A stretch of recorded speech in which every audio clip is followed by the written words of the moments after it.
I'm Belle Bear. This is Sacred Mechanics.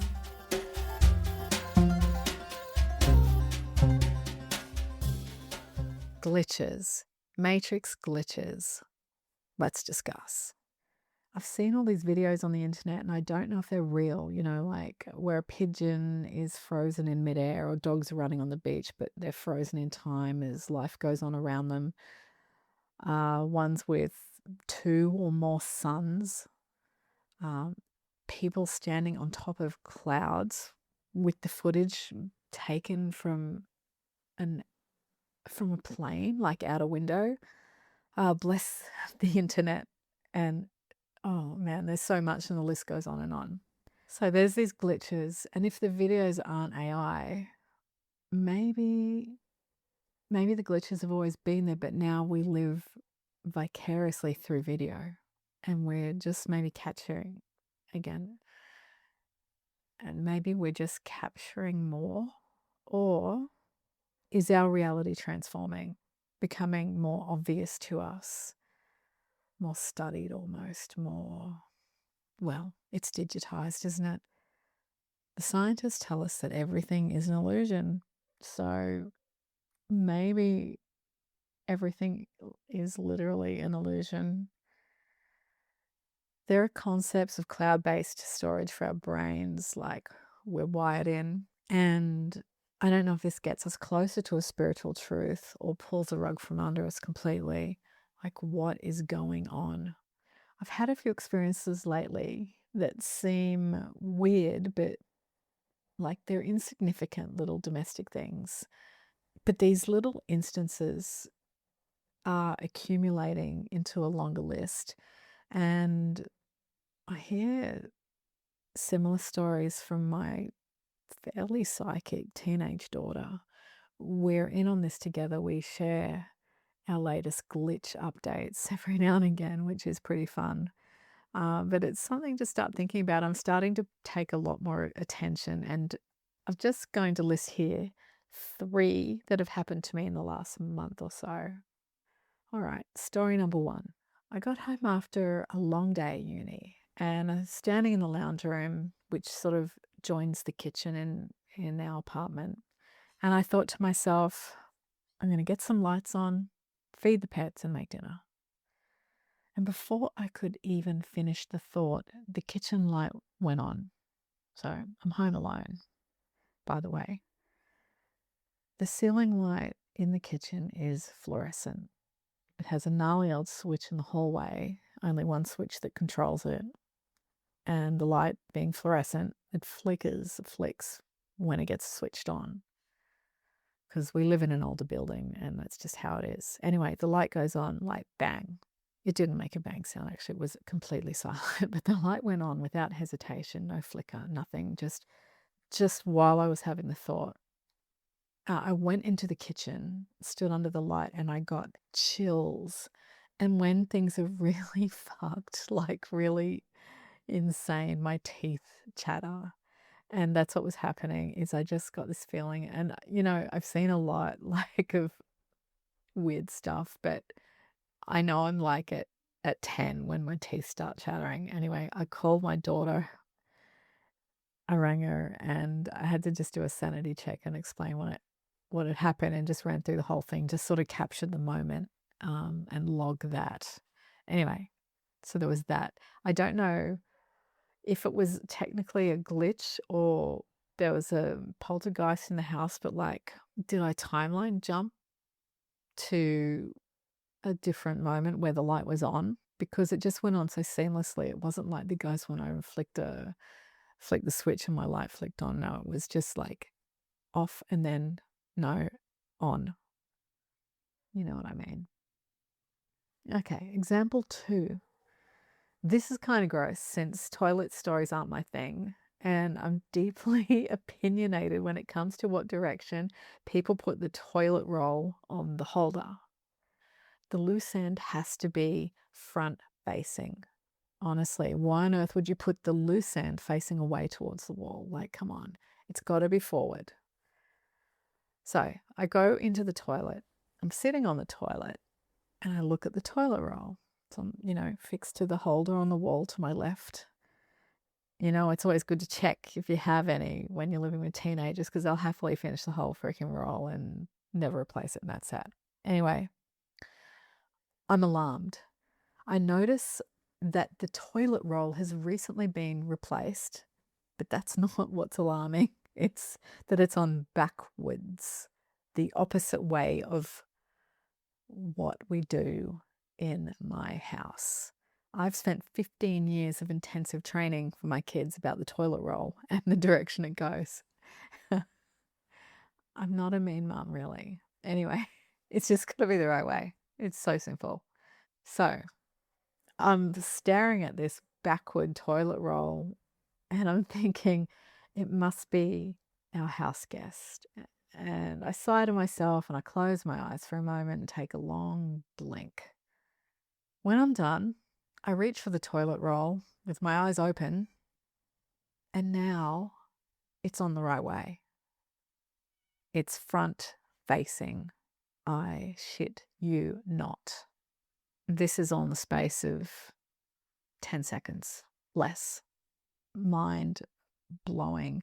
Such a small detail that maybe people normally miss, but in these moments where we happen to be very observant, like hyper fixated on something, and then notice it's opposite. It's a few seconds later, light on, light off, toilet paper roll on backwards, now on forwards.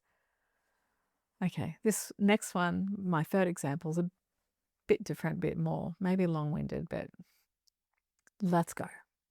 So as I mentioned in my last episode, I'm enjoying Dan Brown's Professor Langdon books right now. I'm a bit late to the party, I know, and it's something my 75-year-old dad would read. But for lack of better reading material on a long flight last year, I got acquainted with these books. I really loved it. Sure helped my flight. Real page turners, actually. It was The Lost Symbol I was reading. Dan Brown's most recent offering, The Secret of Secrets. I went to a lot of trouble to purchase my copy because I hesitated for weeks. I put money aside. It was like $50 for this hardcover novel. I'm a student. We don't spend $50 on a novel. Anyway, the library wait list was like 30 people in the queue, and I just couldn't handle the idea of waiting that long. So I have this book, and I'm 3/4 through it. I keep the very expensive and precious, pristine dust cover set aside up on the shelf, and the book next to my bed. Last week, I noticed the book is not next to my bed. I interrogate my long-suffering children, all of them allergic to books, reading. Sorry, kids, but it's true. You just don't read. So these guys aren't taking my books. That's fact.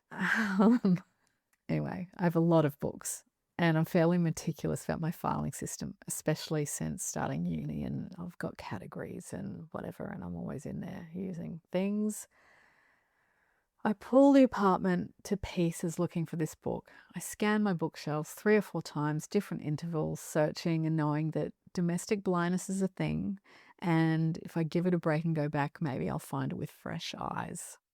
After really scanning and scanning, I walk away and then I go back to the shelf and I go to look for the book, and there it is, right in front of me on the shelf amongst other unrelated books, against my filing system, by the way. But it's the same particular shelf I looked at very, very carefully earlier. And when I mean carefully, I went one by one, touching each book to check to make sure I was being thorough, because it was driving me nuts that I couldn't find this book. It was impossible that it was lost. Yeah, so it's because I almost never lose things. I guess I'm quite fastidious, and this really disturbed me. I had to find the book. That's my third story, and I don't know if the last one's a glitch or not, but it kind of is. Like, how can it not be there and then it's suddenly there? Food for thought. As always, I'm going to tell you to go and do some research, see what you think, check out the whole glitch matrix thing, talk to your friends, ask your family if they've had anything like that. Pay attention and see if this is happening for you at any point. And if you want to share it and comment, that would be so fun and so cool to hear what sort of glitches you've experienced, and were they recently or ages ago?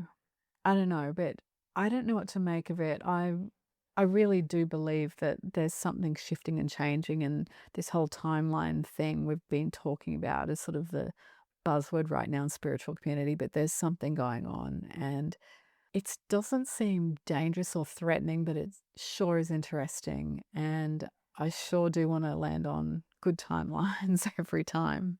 That's for sure, and improve my experience here on Earth and this plane and this timeline as best I can. Okay, subject jump. I feel like I have to add some kind of special effect sound here. Whoosh. You know what I mean? We're going to a new subject, something really different. Okay. I've decided to get myself what you would call a classical education just to see what happens and fill in a lot of the blanks that I have. I might even pick up a bit of Latin. Wouldn't that be magical? I'm bending this classical education into something as magical as possible. It has to be fun, or else why bother? I'm having to be fairly stealth, of course, trying not to be obvious when my ears prick up when we talk about the occult or magic or anything like that. This isn't Hogwarts I'm going to, and I don't really like that kind of thing, so I just keep it on the low. There's grimoires of lost texts, overgrown graveyards, forgotten artwork, and powerful symbols that would have, once upon a time, been formidable.